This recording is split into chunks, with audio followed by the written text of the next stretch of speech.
अगर आप mutual fund में इन्वेस्टमेंट स्टार्ट करना चाहते हैं तो वर्ष 2025 के लिए अलग अलग कैटेगरी के हिसाब से कौन सा म्यूचुअल फंड आपके लिए बेस्ट ऑप्शन हो सकता है, इन सबके रिगार्डिंग डेडिकेटेड प्लेलिस्ट का लिंक आपको इस वीडियो के डिस्क्रिप्शन में दिया गया है। तो मेक श्योर आप जब भी इन्वेस्टमेंट स्टार्ट करें वीडियो का डिस्क्रिप्शन जरूर चेकआउट कर लीजिएगा बेस्ट परफॉर्मिंग म्यूचुअल फंड्स की कैटेगरी को देखने के लिए और उनमें कौन कौन से म्यूचुअल फंड आपके लिए बेस्ट ऑप्शन हो सकते हैं। आज के इस वीडियो में हम लोग बात करने वाले हैं हाइब्रिड कैटेगरी के डायनेमिक एसेट एलोकेशन के बारे में, जिसे बैलेंस एडवांटेज फंड के भी नाम से जाना जाता है। इससे पहले हम लोगों ने हाइब्रिड कैटेगरी के दो फंड के बारे में डिस्कस कर लिया है। पहला कंजर्वेटिव हाइब्रिड और दूसरा एग्रेसिव हाइब्रिड। जहां पर कंजर्वेटिव हाइब्रिड की अगर हम लोग बात करें तो यहां पर जो डेट था उसका पोर्शन 50% से ऊपर था, वहीं पर इक्विटी का जो पोर्शन था वो 50% से नीचे था। इस वजह से ये फंड काफ़ी स्टेबल हो रहा था, लेकिन रिटर्न हमारा थोड़ा सा प्रभावित हो रहा था क्योंकि यहाँ पर डेट का पोर्शन 50% से ज़्यादा था। वहीं पर अगर एग्रेसिव हाइब्रिड की बात करें तो एग्रेसिव हाइब्रिड में क्या हो रहा था कि हमारा जो इक्विटी का पोर्शन था वो 50% से ज़्यादा हो रहा था, वहीं डेट का जो पोर्शन था वो 50% से कम हो रहा था। तो यहाँ रिटर्न तो बन रहा था लेकिन साथ ही साथ हमारा रिस्क भी बढ़ रहा था। अब इन दोनों की प्रॉब्लम को आउटकम करने के लिए कि जो कंजर्वेटिव हाइब्रिड है वो रिटर्न कम दे रहा है तो स्टेबल है, वहीं पर एग्रेसिव हाइब्रिड अगर रिटर्न ज़्यादा दे रहा है तो ज़्यादा वोलेटाइल फंड है। इन दोनों के बीच के कड़ी को तलाशने के लिए एक नया कैटेगरी डिजाइन किया गया जिसे हम लोग डायनेमिक एसेट एलोकेशन बोलते हैं, जिसे बैलेंस एडवांटेज फंड के भी नाम से जाना जाता है। अब इन दोनों की जो मेन प्रॉब्लम है, यहाँ पर रिटर्न की प्रॉब्लम है और यहाँ पर स्टेबिलिटी की प्रॉब्लम है। इन दोनों को बैलेंस करते हुए एक नया कैटेगरी बनाया गया जिसे हम लोग बोल रहे हैं डायनेमिक एसेट एलोकेशन। इसमें क्या होगा, इसमें हम पहले से प्री डिफाइन नहीं करेंगे कि डेट का कितना पोर्शन होगा और इक्विटी का कितना पोर्शन होगा, बल्कि ये मार्केट सिचुएशन के हिसाब से डिसाइड होगी। जैसे कि अभी आप देखेंगे तो मार्केट में लगातार गिरावट चल रही है, सितंबर लास्ट से 2024 की मैं बात कर रहा हूं। तो यहां पर जब मार्केट में गिरावट चल रही है तो यहां पर इक्विटी का पोर्शन जो है उसका पोर्शन कम कर दिया जाएगा और डेट का पोर्शन जो है वो बढ़ा दिया जाएगा। और मान लीजिए कि इक्विटी में रैली आ गई, मतलब कि लगातार मार्केट ऊपर जा रहा है, तो उस समय इक्विटी हमें ज़्यादा रिटर्न बना करके दे सकता है, तो उस समय इक्विटी का पोर्शन बढ़ा दिया जाएगा और डेट का पोर्शन घटा दिया जाएगा। क्यों? क्योंकि डेट जो है वो हमें फिक्स 6 से 8% का ही रिटर्न देने वाला है, लेकिन इक्विटी में वो कैपेबिलिटी है कि आपको एक साल में 20% 30% का भी रिटर्न बना करके दे सकता है। तो जब मार्केट में रैली रहेगी तो इक्विटी का पोर्शन बढ़ाया जाएगा और जब मार्केट में रैली नहीं रहेगी या फिर मार्केट करेक्ट कर रही होगी तब डेट का पोर्शन बढ़ा दिया जाएगा ताकि हमारा पूरा पैसा जो है वो निगेटिव में ना रिटर्न देने लगे। तो यहाँ पर इक्विटी और डेट, यहाँ पर कोई भी किसका एक्सपोजर कितना होगा वो फिक्स नहीं है, बल्कि मार्केट सिचुएशन के हिसाब से कभी इक्विटी का एक्सपोजर बढ़ाया जाएगा और कभी डेट का एक्सपोजर बढ़ाया जाएगा। ठीक है, तो ये 50% इधर होगा या फिर उधर होगा या फिर 50% से ज़्यादा किधर होगा, ये प्री डिफाइंड नहीं होता है, बल्कि मार्केट सिचुएशन के हिसाब से इसको बैलेंस किया जाता है। इसीलिए इसका नाम है बैलेंस एडवांटेज फंड, जिसे डायनेमिक एसेट एलोकेशन भी बोलते हैं। यानी डायनेमिकली, यानी समय समय पर हम इसको क्या कर रहे हैं, इस एसेट को एलोकेट कर रहे हैं इधर से इधर और इधर से इधर।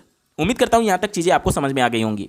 इस कैटेगरी की तरफ आने वाले रिटेल इन्वेस्टर के लिए दो मेन टारगेट होता है। पहला, स्टेबिलिटी उन्हें चाहिए होता है और दूसरा, स्टेबिलिटी के साथ रिटर्न भी उन्हें ज़्यादा चाहिए होता है, क्योंकि अगर केवल स्टेबिलिटी होती तो वो कंजर्वेटिव हाइब्रिड में मिल सकता था और अगर केवल रिटर्न देखना होता तो वो एग्रेसिव हाइब्रिड में मिल जाता। चूंकि यहाँ पर दोनों के बीच की कड़ी की अगर हम लोग बात कर रहे हैं तो हमें रिटर्न तो ठीक ठाक चाहिए लेकिन स्टेबल फंड भी चाहिए। ठीक है, अगर मैं पिछले 5 साल के डेटा के हिसाब से हाईएस्ट रिटर्न जनरेट करने वाले बैलेंस एडवांटेज फंड का डेटा दिखाऊं तो नंबर 1 पर आता है एचडीएफसी का बैलेंस एडवांटेज फंड, दूसरे नंबर पर बड़ौदा बीएनबी का, तीसरे नंबर पर एडलवाइज का, चौथे नंबर पर टाटा का, पांचवें नंबर पर निपॉन इंडिया का।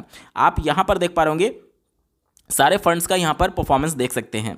अगर मैं टाइम फ्रेम को थोड़ा सा कम कर देता हूँ, अभी ये मैंने 5 साल का डेटा दिखा रखा है, अगर मैं टाइम फ्रेम को कम करता हूँ तो आप अपने स्क्रीन पर देखिएगा अब डेटा पूरा बदल जाता है। पहले नंबर पर आ जाता है क्वांट का डायनेमिक एसेट एलोकेशन जो कि 33% का रिटर्न बना करके दे रहा है। वहीं पर एक्सिस, एचडीएफसी, इन्वेस्को, महिंद्रा मैन्युलाइफ, ये सारे जो हैं वो 20 से 25% के बीच का रिटर्न दे रहे हैं। तो आखिर ऐसा क्या है क्वांट में जो कि इससे काफ़ी ज़्यादा रिटर्न बना करके दे रहा है, क्योंकि बाकी सारे फंड्स जो हैं वो एक लिमिट में 20 से 25% के आसपास लगभग एवरेज रिटर्न बना करके दे रहा है, जबकि क्वांट लगभग 33% से भी ज़्यादा का रिटर्न बना करके दे रहा है। तो क्या ये हमारे लिए फंड अप्रोप्रिएट हो सकता है? नहीं, ये हमारे लिए फंड अप्रोप्रिएट नहीं हो सकता। क्यों नहीं हो सकता? क्योंकि ये फंड बहुत ज़्यादा वोलेटाइल है। अगर इनका मैं डेटा दिखाऊं, आप अपने स्क्रीन पर देख पा रहे होंगे क्वांट डायनेमिक एसेट एलोकेशन का ये डेटा है और इनके अगर हम लोग टर्नओवर की बात करें, टर्नओवर रेशियो, तो देखिए टर्नओवर रेशियो काफ़ी हाई है। टर्नओवर रेशियो हमें ये बताता है कि कोई भी एएमसी जो है वो अपने स्टॉक्स में कितना फ्रिक्वेंटली चेंज कर रही है, ठीक है। तो यहाँ पर आप देख सकते हैं कि ये लगातार अपने फ्रिक्वेंटली अपने स्टॉक्स में क्या कर रहे हैं, चेंज कर रहे हैं, और इसकी वजह से इनका जो बीटा है वो बहुत ज़्यादा हाई है, और इसी वजह से डायनेमिक एसेट एलोकेशन जो इंडेक्स है उसने जो रिटर्न बना करके दिया पिछले एक महीने में, उससे ये ज़्यादा गिर रहा है मार्केट करेक्शन के पीरियड में। यहाँ पर देखिए 3 महीने में निगेटिव रिटर्न मिल रहा था और ये 8% निगेटिव रिटर्न दिया है। 6 महीने में पॉजिटिव में रिटर्न मिल रहा था और ये निगेटिव में रिटर्न दे रहा है। तो नो डाउट ये डाउन साइड प्रोटेक्शन हमें प्रोवाइड नहीं कर रहा है। तो जो हमारा पहला एम था स्टेबिलिटी, वो ये फंड प्रोवाइड नहीं कर पा रहा है। और इसके पीछे का रीजन क्या है? इसके पीछे का रीजन इनका फंड डिस्ट्रीब्यूशन सारा कुछ बयां करता है। आप अपने स्क्रीन पर देख पा रहे होंगे, इक्विटी में इन्होंने एक्सपोजर 73% का ले रखा है, जबकि अभी के समय में इक्विटी लगातार गिर रही है। तो ये सही से डायनेमिकली एसेट को एलोकेट नहीं कर पा रहे हैं। तो ये तो तय है कि केवल रिटर्न दे करके हमें फंड का सिलेक्शन नहीं करना चाहिए, क्योंकि आप एक स्टेबल के साथ साथ रिटर्न भी एक्सपेक्ट कर रहे हैं। तो रिटर्न तो यहाँ पर मिल रहा है आपको, लेकिन स्टेबिलिटी नहीं मिल पा रही है, ठीक है। तो यहाँ पर 1 साल का डेटा अगर मैं स्किप करूँ, थोड़ा सा और टाइम फ्रेम को बढ़ाते हैं, 3 साल का डेटा सेलेक्ट करते हैं, तो 3 साल के टाइम फ्रेम में जो HDFC है वो सबसे ज़्यादा रिटर्न बनाने वाला फंड है। वहीं पर 5 साल का अगर मैं डेटा सेलेक्ट करता हूँ, तो 5 साल के डेटा में भी HDFC का बैलेंस एडवांटेज फंड ही सबसे ज़्यादा रिटर्न बनाने वाला फंड है, ठीक है।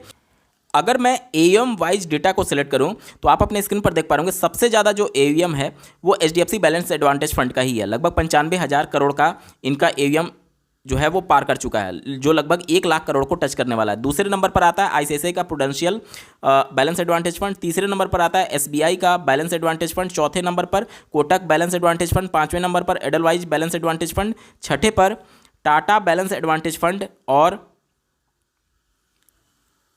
ये सारे ऐसे फंड्स हैं जिनका जो टोटल एक तरीके से अगर हम लोग बात करें जो AUM है वो 10,000 करोड़ से ऊपर का है। वहीं पर बात करें Nippon India balance advantage fund, तो इनका रिटर्न भी ठीक ठाक है और इनका AUM जो है वो लगभग 8,900 करोड़ का है। Aditya Birla Sun Life balance advantage fund की बात करें तो इनका लगभग 7,500 करोड़ का इनका AUM है और उनका भी रिटर्न ठीक ठाक है। तो अगर हम लोग टॉप के ऐसे बैलेंस एडवांटेज फंड को कंपेयर करें जिनका AUM जो है वो 5,000 करोड़ से ऊपर का है और रिटर्न भी ठीक ठाक है, तो इसके बीच में एक बार कंपैरिजन कर लेते हैं। यहाँ पर मैं Aditya Birla Sun Life balance advantage fund, Edelweiss balance advantage fund, Nippon India balance advantage fund और टाटा बैलेंस एडवांटेज फंड को कंपेयर कर रहा हूँ, ठीक है। यहाँ पर अगर हम लोग देखें सारे फंड्स जो हैं वो 2013 के हैं, लेकिन जो टाटा वाला बैलेंस फंड है वो 2019 में शुरू हुआ है, यानी इसको 5 साल का समय हुआ है। बाकी सारे फंड्स को 11 साल से ज़्यादा का समय हो चुका है, ठीक है। अब अगर इनका सिंस इंसेप्शन रिटर्न देखें तो सिंस इंसेप्शन रिटर्न जो है वो टाटा का आपको सबसे ज़्यादा शो कर रहा होगा, लेकिन चूंकि टाटा को केवल अभी 5 साल का समय हुआ है, 10 साल का डेटा अवेलेबल नहीं। जैसे ही ये डेटा आएगा तो ये एवरेज आउट होकर के नीचे आ जाएगा। तो इसको अभी के लिए हम लोग स्किप कर रहे हैं, क्योंकि इसका डायरेक्टली हम लोग कंपेरिजन कर पाएंगे, क्योंकि ये नया फंड है, ठीक है। तो अभी के लिए टाटा बैलेंस एडवांटेज फंड को हम लोग यहाँ पर स्किप कर रहे हैं, क्योंकि ये अभी 5 ही साल इस फंड को हुआ है। बाकी के फंड की अगर हम लोग बात करें तो यहाँ पर आप देख सकते हैं, यहाँ पर आदित्य बिरला का AUM, यहाँ पर एडलवाइज और यहाँ पर निपॉन इंडिया का AUM। अगर इनके एक्सपेंस रेशियो की बात करें तो सारे का एक्सपेंस रेशियो ठीक ठाक है। इनमें इन तीनों में सबसे ज़्यादा आदित्य बिरला का है। वहीं पर शार्प रेशियो की अगर हम लोग बात करें तो शार्प रेशियो आदित्य बिरला और अगर एडलवाइज की कंपेयर करें तो लगभग यहाँ पर समान है। इसके अलावा अल्फ़ा की बात करें तो अल्फ़ा जो है वो एडलवाइज ज़्यादा जनरेट करके दे रहा है। वहीं पर बीटा की बात करें तो बीटा जो है वो एडलवाइज का ज़्यादा है, यानी इसका जो स्टैंडर्ड डेविएशन वो भी ज़्यादा है। तो उस कंडीशन में अगर आप देखेंगे तो नो डाउट इसका एक्सपेंस रेशियो एडलवाइज का कम तो है, लेकिन ये फंड हमें ज़्यादा वोलेटाइल दिख रहा है इसकी तुलना में, आदित्य बिरला की तुलना में, और साथ ही साथ इनका बीटा भी ज़्यादा है, ठीक है। और ये शार्प रेशियो भी कम जनरेट कर पा रहे हैं। शार्प रेशियो हमें ये बताता है कि कोई भी फंड जो है अगर डेट का और इक्विटी दोनों का एक्सपोजर ले रखा है तो डेट वाला तो चूंकि सेफ इन्वेस्टमेंट है, क्योंकि उस पर हमें फिक्स 6 से 8% रिटर्न देखने को मिलेगा। लेकिन जो इक्विटी वाला है, जब हम रिस्क ले रहे हैं अपने पैसे पर, तो इक्विटी यानी जो रिस्की इन्वेस्टमेंट है उस पर हमें कितना ज़्यादा रिटर्न मिलेगा वो हमें शार्प रेशियो बताता है। और शार्प रेशियो पॉजिटिव में जितना ज़्यादा होगा उतना हमारे लिए बेटर है।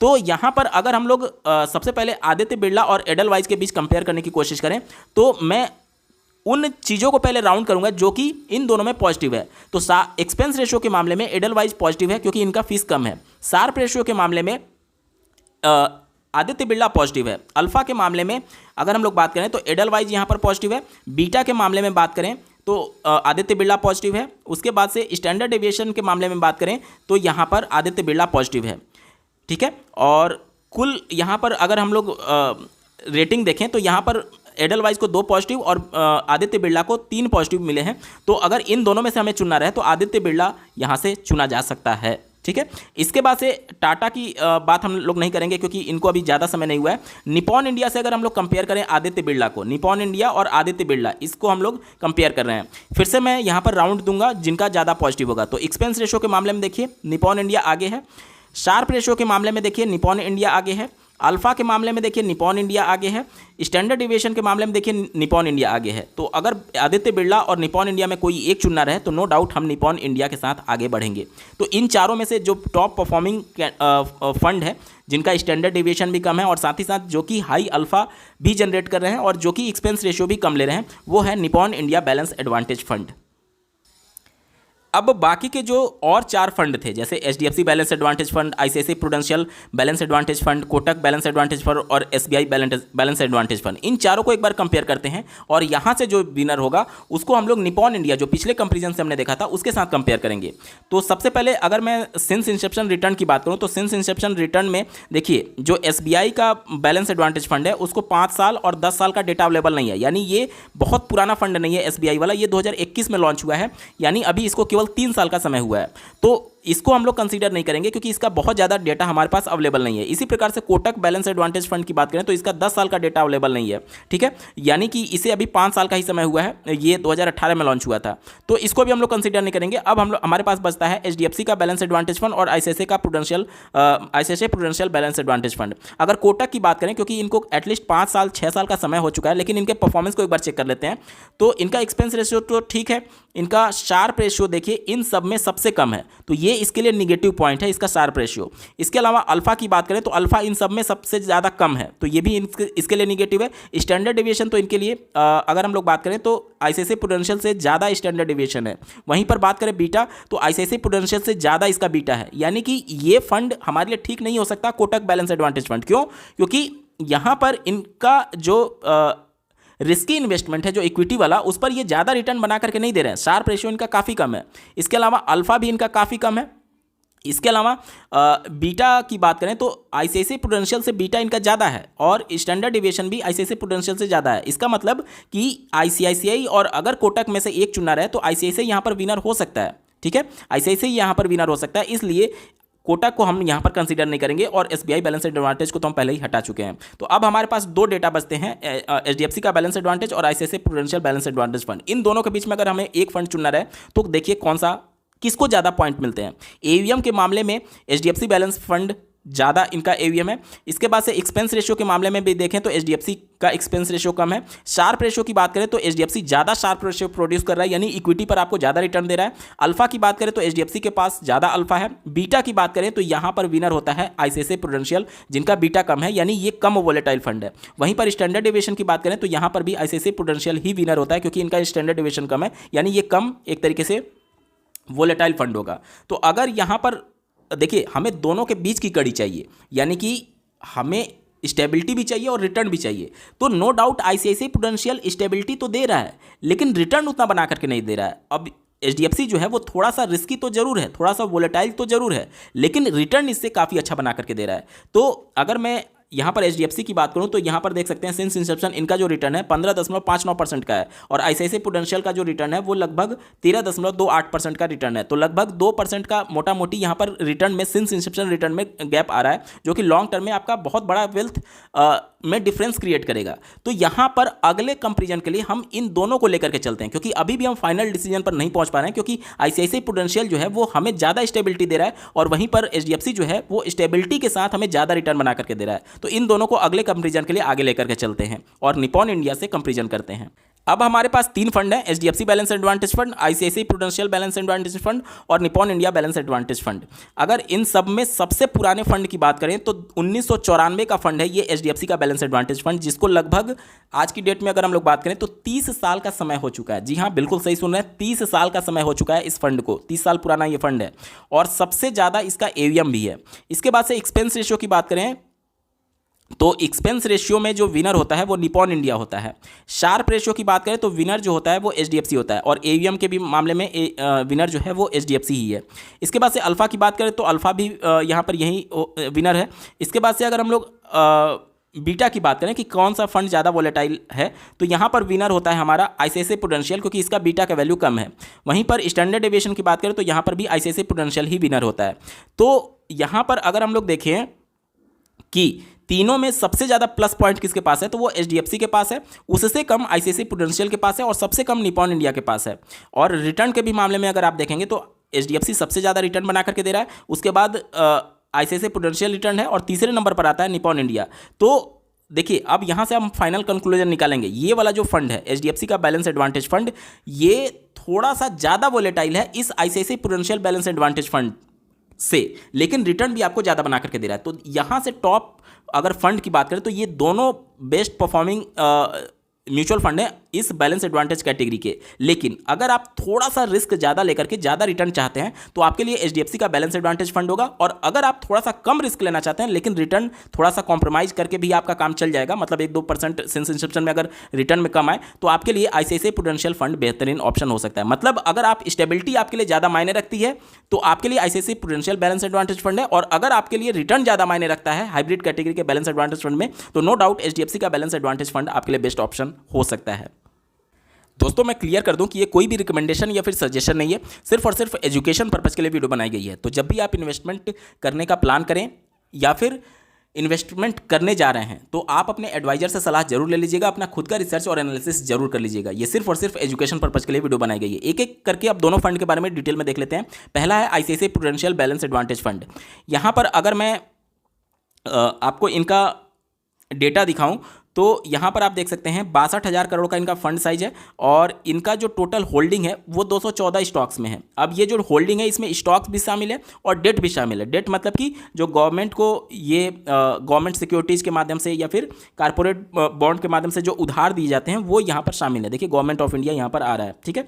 तो इसके बाद से अगर एनालिसिस में चलें, फंड एनालिसिस में, तो यहाँ पर आप देख पा रहे होंगे इक्विटी का जो पोर्शन है वो 46% के आसपास का है।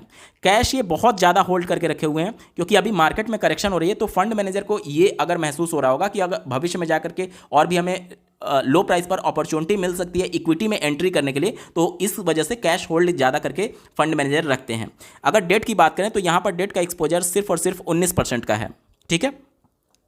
और अगर हम लोग और कुछ डेटा मैं आपको दिखाने की कोशिश करूं, जैसे यहाँ पर आप देख सकते हैं इनका टेक्निकल डेटा, तो इनका जो बीटा है वो 0.42 का है, अल्फ़ा जो है वो 4.11 का है, शार्प रेशियो इनका 1.27 का है, और शॉर्टिनो रेशियो इनका 2.07 का है। आपके मन में प्रश्न आएगा कि वहाँ पर थोड़ा सा हमें बीटा अलग दिख रहा था, यहाँ पर अलग क्यों दिख रहा है? तो देखिए जब भी किसी अलग अलग प्लेटफॉर्म को आप यूज करेंगे तो डेटा अपडेट होने में समय लगता है, क्योंकि जब आईसीआईसीआई प्रूडेंशियल जो एएमसी है जब डेटा अपने वेबसाइट पर डालती है उसके वेबसाइट से डेटा लेकर के अलग अलग प्लेटफॉर्म पर अपडेट किया जाता है। तो उसमें कुछ वेबसाइट या फिर प्लेटफॉर्म जो है वो थोड़ा सा टाइम ले लेती है और कुछ जल्दी अपडेट कर देती है। इसी वजह से डेटा में थोड़ा सा अंतर आपको देखने को मिलेगा। तो इसको लेकर के बहुत ज़्यादा कंसर्न नहीं रहना है, जो भी डेटा आपको दिख रहा है लगभग आसपास ही आपको दिख रहा है, ठीक है। चलिए अब बात कर लेते हैं एचडीएफसी बैलेंस एडवांटेज फंड की। तो इनके डेटा की अगर हम लोग बात करें तो इनका फंड साइज आप देख पा रहे होंगे 96,500 के करोड़ के आसपास से यहाँ पर ग्रो पर शो कर रहा है। इनकी जो होल्डिंग है टोटल 402 स्टॉक्स में है, जिसमें से स्टॉक्स और कारपोरेट बॉन्ड्स और ये सारे गवर्नमेंट सिक्योरिटीज़ भी शामिल हैं। इसके अलावा इनका अगर इक्विटी में एक्सपोजर देखें तो इक्विटी में जो इनका एक्सपोजर है वो लगभग 50% के आसपास का है। वहीं पर जो डेट में एक्सपोजर है वो लगभग 29% के आसपास का है। इनका अगर टेक्निकल डेटा मैं आपको आपके स्क्रीन पर दिखाने की कोशिश करूं, आप अपने स्क्रीन पर देखिएगा, इनका जो अल्फा है वो पॉजिटिव में बहुत ज़्यादा है और बीटा जो है वो आईसीआईसीआई से ज़्यादा है। बीटा हमें ये बताता है कि दोनों में कौन ज़्यादा वोलेटाइल होगा। तो नो डाउट एचडीएफसी मैं पहले ही बता चुका हूँ कि आपका ज़्यादा वोलेटाइल होगा, लेकिन रिटर्न भी ये आपको ज़्यादा बना करके देगा।